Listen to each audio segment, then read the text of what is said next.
semuanya, menurut kalian gimana sih pengelolaan limbah medis di rumah sakit? Pada tahu nggak ya, apa dampak kurang optimalnya pengelolaan limbah di rumah sakit? Untuk lebih jelasnya, mari kita simak video berikut ini.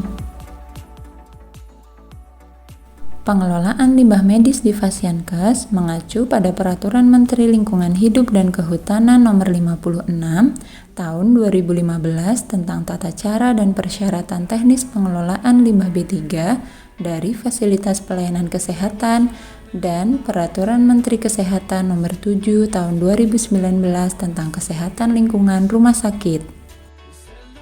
Limbah adalah sisa dari suatu usaha atau kegiatan.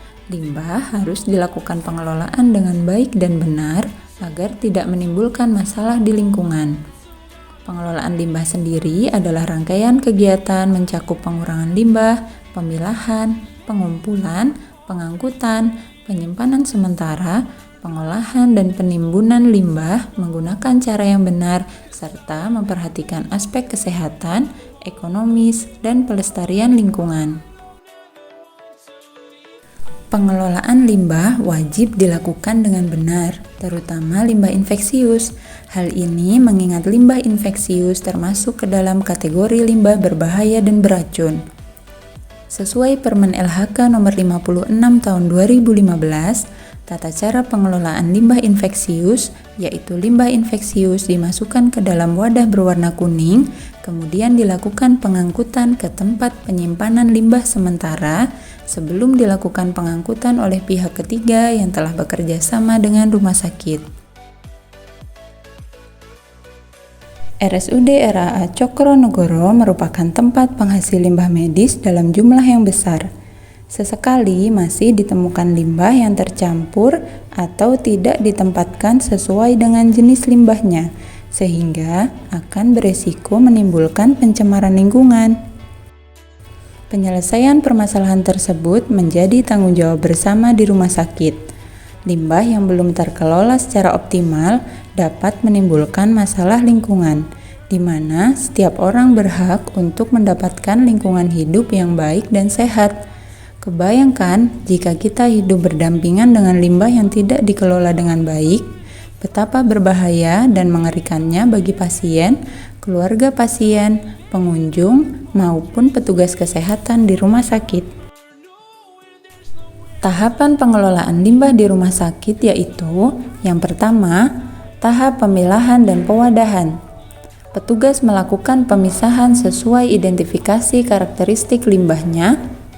Contoh limbah infeksius diantaranya salang infus, kateter urin, plester kasa, perban, masker, sarung tangan, pembalut kewanitaan, kantong darah, dan sampah yang terkontaminasi cairan tubuh pasien dimasukkan ke dalam wadah berlabel infeksius dan berkantong plastik warna kuning. Wadah limbah harus dalam kondisi tertutup, anti bocor, mudah dibersihkan, dilapisi plastik sesuai dengan jenis limbahnya, dan harus segera diganti apabila hampir terisi penuh.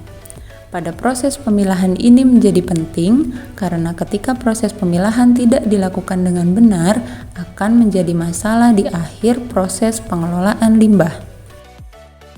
Tahapan yang kedua yaitu pengumpulan.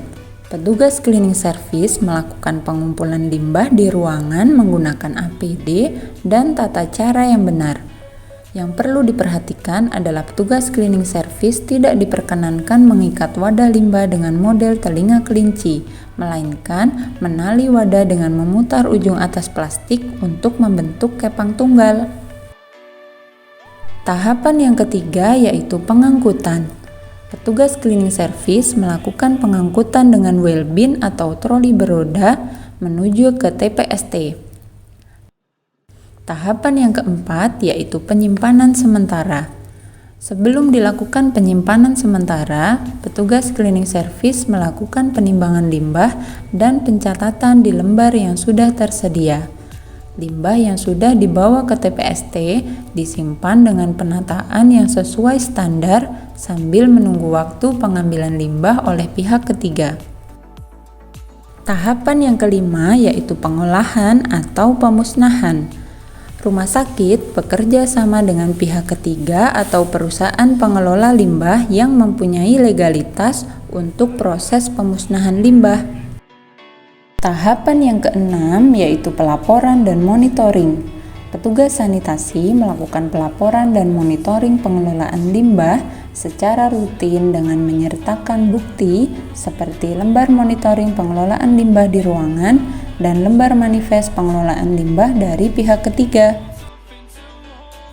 Pengelolaan limbah yang baik menjadi salah satu pertimbangan dikeluarkannya izin operasional rumah sakit, juga menjadi salah satu syarat penyelenggaraan akreditasi rumah sakit.